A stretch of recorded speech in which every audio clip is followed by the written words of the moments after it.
Hey Brian, this is Mitch. I'm going to send you Lauren's video. You can give it to her for Christmas. Thought that would be neat. Let me know if you need anything. These are some really good stuff for her. I've got side by side here, so I'm going to go ahead and just talk to her directly now. Hi Lauren, how are you? I want to wish you happy holidays. I got two pictures of you right here. One from the front view and one from behind.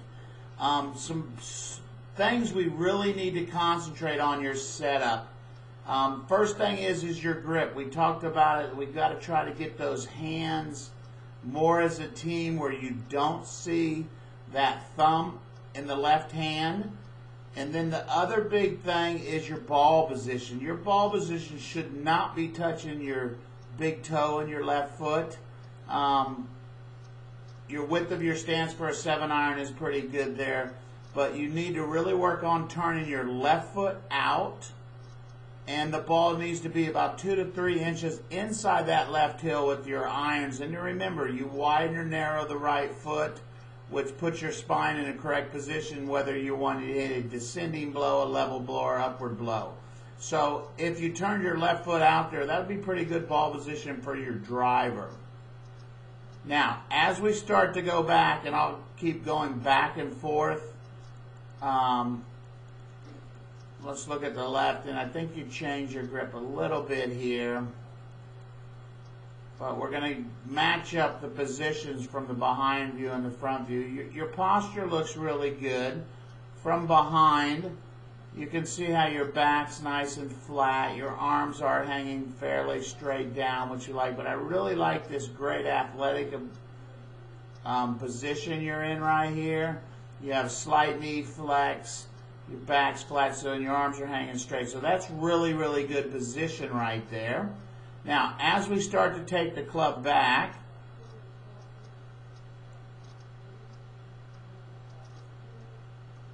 okay, you're going to see immediately how you stand up. Okay, if I draw a line right here, and I draw a line right here, watch how your body lifts. Okay, so as I start to go back directly up, the club's even coming.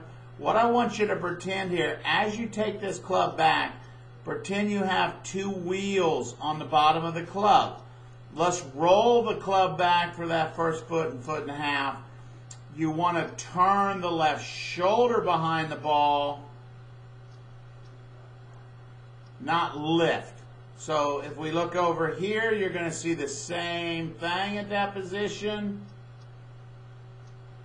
See the lift, the move away from the ball, where the forearms actually rotate.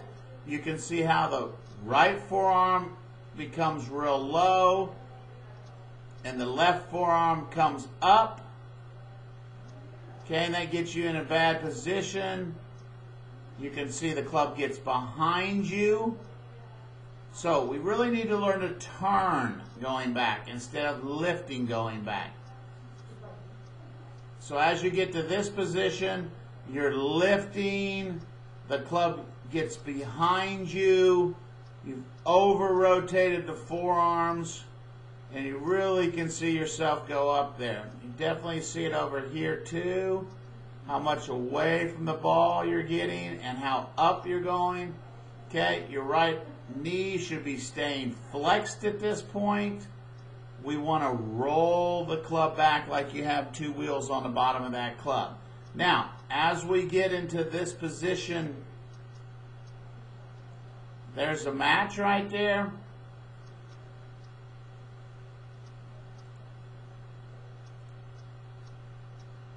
So as you get up to the top, you can really see how the head lifts. You know, I'm going to just put a line over here on this so you can see how much it lifts from this part of the swing up.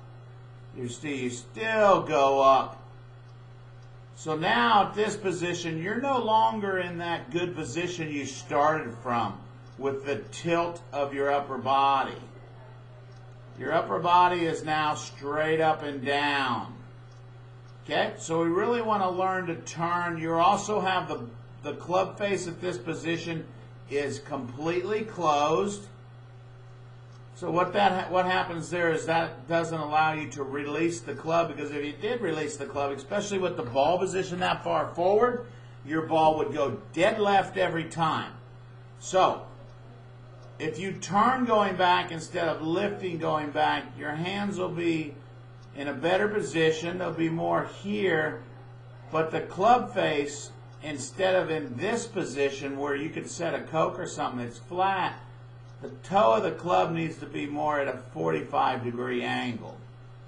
So the biggest thing we have to do is we have to learn to get to this position at the top with your spine angle still at a nice 45, like you started close to 45 instead of here. And what I'm going to do is I'm going to go back to the start and I'm going to show you. Here's where your spine angle was when you started. Okay, let's say it's probably about 50, 55. Now when you get to the top of the swing, your spine angle now is almost 90 degrees.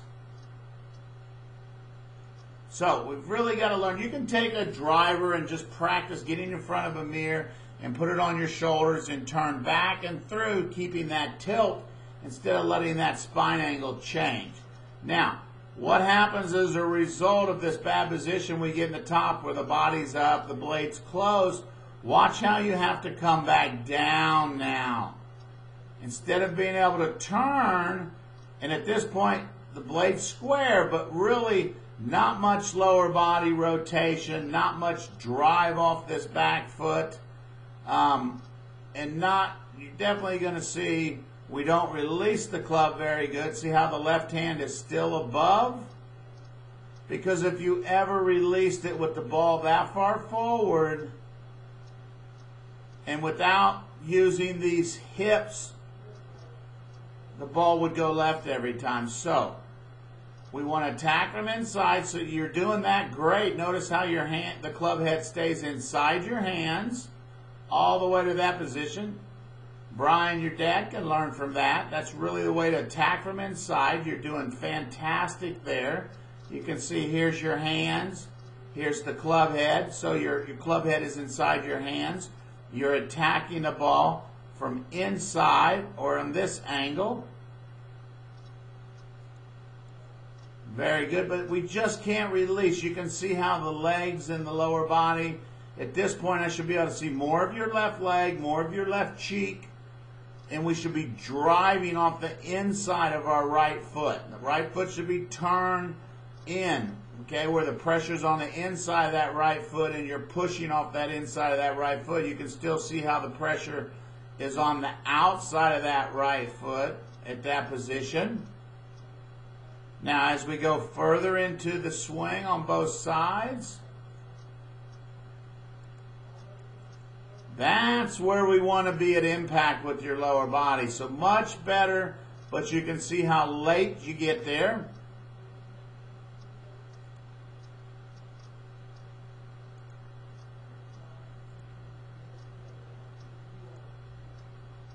Then if we're over here on the left, you can see at this point we should start rotating. You can feel what rotation feels like. You really look like you're holding on.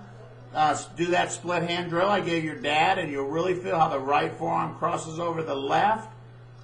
But you're not going to be able to do that until we get that lower body working faster. At impact, this is where your lower body needs to be, just like over here on the right side. You can still see how your left is above your right. Okay, starting to roll. Now you get there. Let's see when we do it. Doesn't happen till way late in the finish because you're holding on to keep that ball from going left. So, great drill from you. I want you to learn to go back without standing up. Go back to 3/4. Okay, and really make sure, check at this point that the toe of the club is to the sky. So at hip high, toe of your club is to the sky. So at this position over here, you want to be on your toe line right there, and you want the toe of your club on straight up to the sky. Okay, so you're just going to hit some shots from 9 o'clock to 3 o'clock. So from 9 o'clock to 3 o'clock. But you're really going to work on using that lower body to do that motion with. So use a 2x4 like I showed your father. That's going to help you with your swing path. Tee the ball up. Give yourself about a half an inch from the toe of the club to the board, and really work on turning back to this position without any lifting. From there to there, really firing the hips, hitting it as hard as you can with the hips. But at this point, the club can't be behind you. It has to be on your toe line. Then you can go to a 3/4 swing. Then you can go back to about here. Okay? But at this point, you got to make sure that club is not close. So you can go from, you can do this drill start out, going from here. You can see how the club's behind you instead of on that yellow line. Then you're going to go through to this position on the left side. Then as you get that, you can start going 3/4 to go there. But you can see how much your spine angle changes as you come up. You got to learn to turn without that spine coming up. Okay, young lady, you're doing really good. My phone number is 1-800-756-5052. Make sure if you call me if you need anything. If you have a smartphone, take some pictures of yourself. You can always download the V1 software for free as an app, and have your dad or mom take some pictures of you and send them. Send me one from the front, one from the back. Have a Merry Christmas, and talk to you soon.